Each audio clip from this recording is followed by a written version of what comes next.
here we are again in my basement, late at night.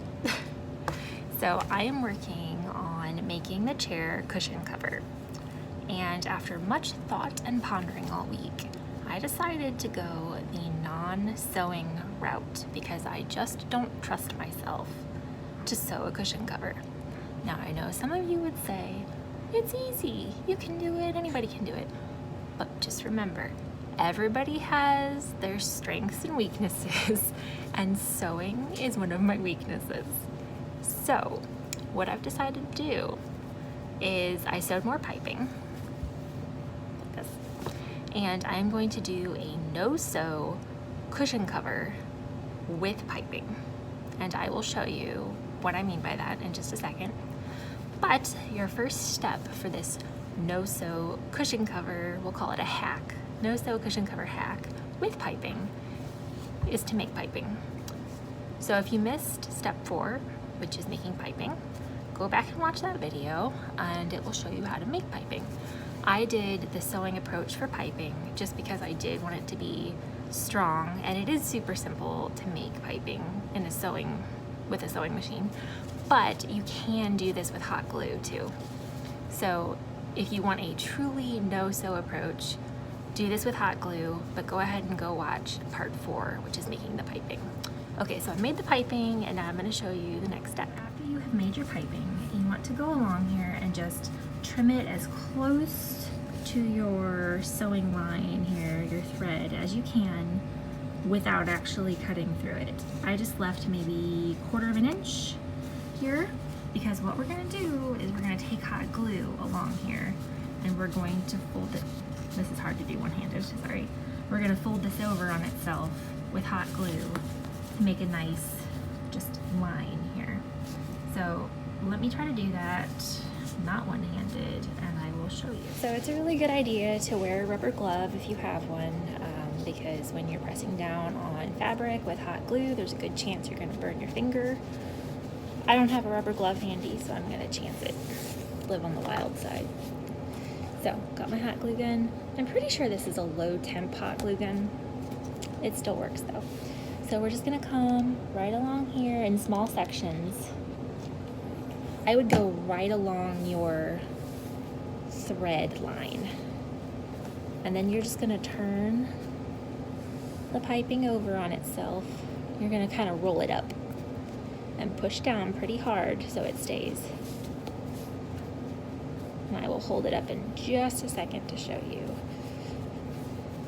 Okay, so we can trim any threads that come off too in a second, but so basically all I did was I put hot glue right along this thread line and then I just rolled it up on itself like that so it stays. And this is what you get.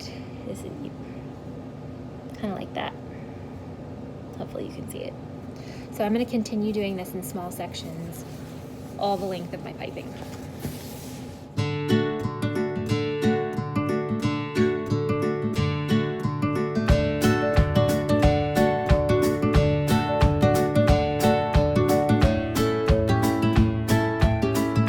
Okay, so all my piping is made like I showed you previously, and now I have cut sections of fabric, one for each side of the cushion. So for instance, this is one big chunk of fabric that is big enough to cover the top of my cushion.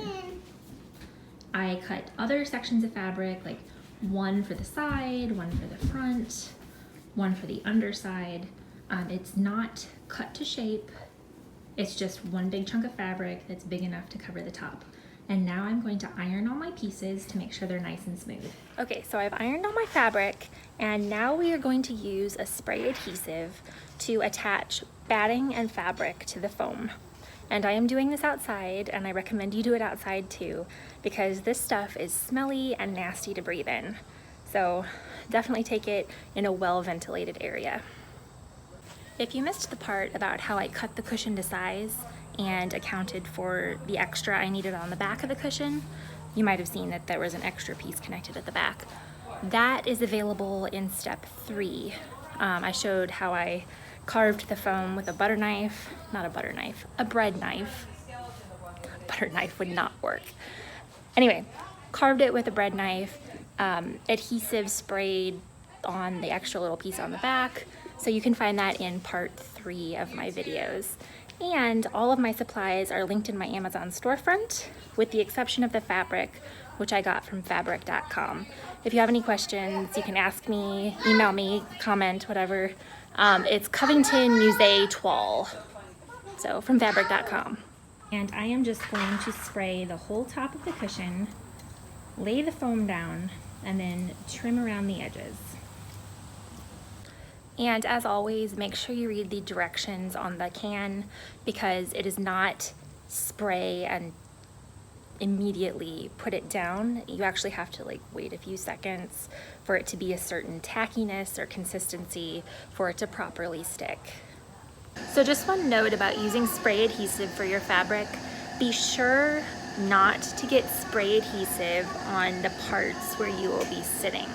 You only want to get it on the inside of the fabric where you're going to attach it to other things, because if you get it on the outside of your nice fabric, it will leave a little bit of a residue and it will change the texture of the fabric slightly.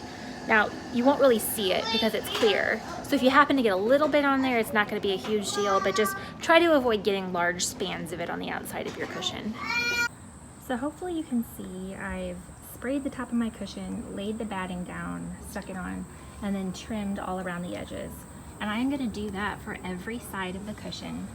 I am not wrapping it around the cushion because of the shape. It's smaller in the back than it is in the front. It curves coming up, and then it has these waves in the front of the cushion as well. So it would just create all sorts of pleats and bunching up and stuff if I tried to just wrap it. So I decided to do each piece individually. If you are doing a perfectly square or rectangular cushion, by all means, spray it, wrap it around the entire cushion. It'll be much easier than trying to trim it. It'll give you a more cohesive look. I don't think this is going to be a problem, but like I said, because of all the curves in the cushion and how it tapers, it would just create all sorts of folds and bunching up and stuff of the batting.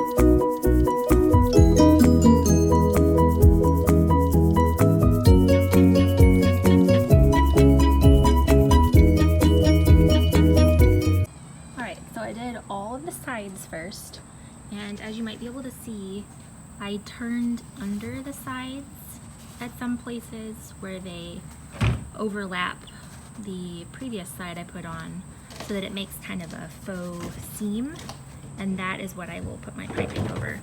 So now I'm going to work on the top and the bottom, and I will also turn under the edges right along where the seam should be.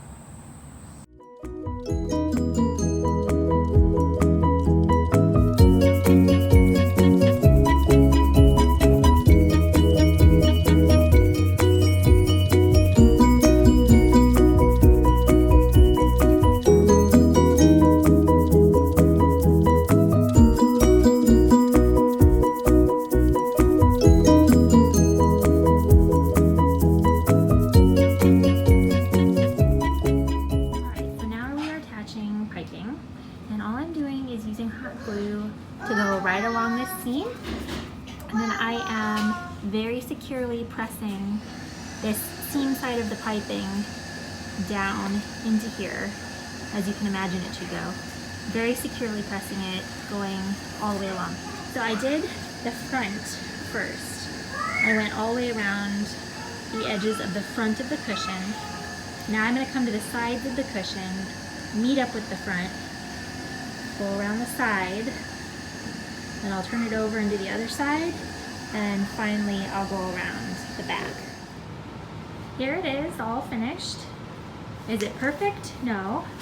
In fact, you can see down here where I got my seam off a little bit, and so the piping does not go all the way down to the bottom of the cushion. It sticks up just a little bit. But I'm hoping as the cushion settles and relaxes, this will just kind of sink in and you won't really notice it anymore.